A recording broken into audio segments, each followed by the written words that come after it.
Javier Milei se adjudicó la decisión de que finalmente Cristina Fernández de Kirchner terminara presa mientras se intentaba explicar que José Luis Espert era víctima de una operación del kirchnerismo. La renuncia de Espert también abrió un debate sobre cómo reemplazarlo en la boleta. Para hablar de estos temas estamos en comunicación con el abogado constitucionalista Andrés Gil Domínguez. Doctor Gil Domínguez, ¿cómo le va? Buenas noches.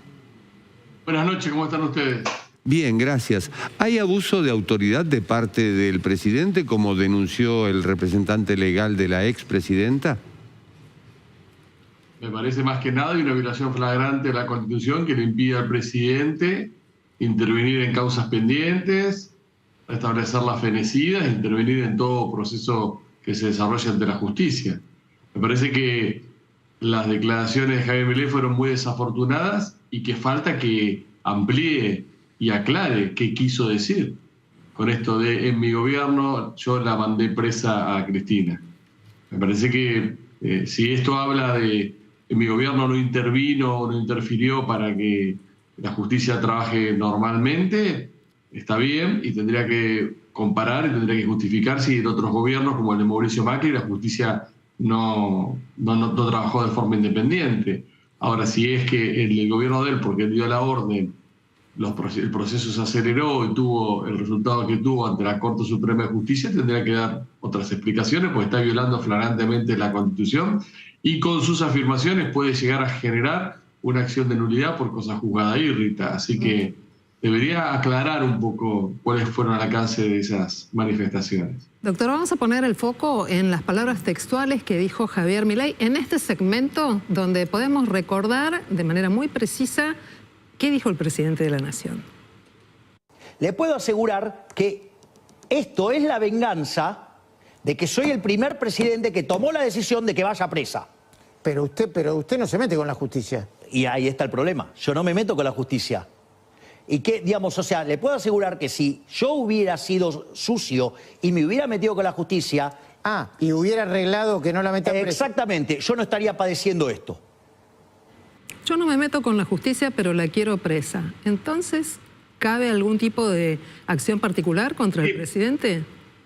No, lo que sí es notable cómo el presidente arma una primera argumentación donde, según él, Cristina fue presa porque él le ordenó a la justicia que la metiera presa, y frente a la pregunta del periodista Majul es cuando ahí recapacita de alguna manera argumentalmente y trata de justificar o de cambiar, de que bueno, que en realidad él no hizo nada para evitar que fuera presa, como otros lo hubiesen hecho. Entonces es muy confuso. En la primera parte de su locución fue presa porque yo le ordené a la justicia que fuera presa. Y después en la segunda parte de su locución parece decir, bueno, en realidad la justicia es independiente porque yo no me meto, con lo cual habría que preguntarle si en la época de Mauricio Macri el presidente se metía para que la justicia no fuera independiente. Me parece que no fue claro. En todo sentido fue muy poco feliz lo que dijo el presidente frente a una situación que, reitero, podría generar que alguien diga, bueno, si el presidente dice que él interfirió, es una sentencia, es un proceso nulo, un proceso írrito, un proceso que se tiene que revisar. Bueno, estamos frente a un presidente que de pronto dice y se desdice en 48 horas. El caso Espert es una prueba evidente. Ahora, ¿cómo no solamente el presidente, también Espere, porque si uno lo va escuchando Espere, en 32 horas no lo conozco, lo conozco y lo cobré, pero no en tres días. Pero después renuncia por la patria, no renuncia porque está sospechado de tener vínculos con un narco muy poderoso que lo está pidiendo Estados Unidos de extradición para ser juzgado. Estamos de acuerdo. Ahora bien, ¿cómo queda esto de varón por varón, como está pidiendo La Libertad Avanza, reimpresión de boletas, que aparentemente no se puede hacer, pero que se debería hacer, o es lo que pide también La Libertad Avanza? ¿Cómo lo ve usted? Son dos temas. El primer tema es, frente a la renuncia de Espert, se aplica lo que dice la Ley de Paridad de Género en la representación política, lo que dice el artículo 7 del decreto reglamentario y lo que dijo la Corte Suprema de Justicia, interpretándolo, aplicándolo en el caso Creswell, que es Juntos por el Cambio, pero se discutía la candidatura a senadora en el primer lugar de Lucila Creswell. Cuando sucede en diputados una circunstancia de estas características, tiene que ser reemplazado por la persona del mismo género y preferentemente que sea un titular.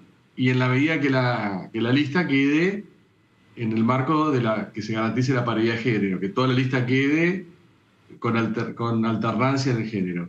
Desde este punto de vista, aplicando la normativa de la jurisprudencia de la Corte, creo que Santilli puede reemplazarlo a Esper y se tendría que reorganizar para que quede un hombre, una mujer, un hombre, una mujer, un hombre, una mujer, no existe ningún tipo de inconvenientes. Nos había llamado de un poquito de confusión, perdón, y después volvemos, porque hubo un antecedente en el caso Niembro-Los Penato, en el cual lo que sucedió fue un ascenso en la lista y Los Penato quedó como primera candidata a diputada. Por eso nos confundió un poco.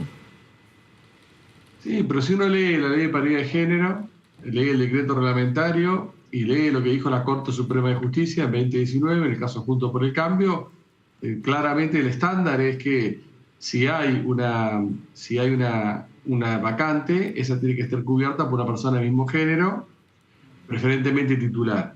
En la medida que esto no implique quebrar la paridad de género, que fue lo que pasó en el caso Creswell, y por eso la Corte dijo, ese es el estándar, pero en este caso concreto no lo voy a aplicar, porque si no quedarían dos mujeres, queda un hombre primero, y una mujer segunda y otra mujer tercera, porque recordemos que senadores son dos por la mayoría y uno por la minoría, entonces tiene que ser siempre tres, y entonces es una lista mucho más corta. Ahora, en este caso puede ser reemplazado el varón por Santilli, quedaría una mujer, y después tendría que respetarse varón, mujer, entonces no existiría ningún tipo de inconvenientes. Y ese es así. En esta lista, que es una lista larga, sí se respetaría la paridad de género. Yo creo que no existe ningún problema para que Santilli ocupe el lugar de Esper dentro de este caso y en las circunstancias que vemos ahora. Con respecto a la reimpresión de la boleta, nosotros va a debutar la boleta única de papel.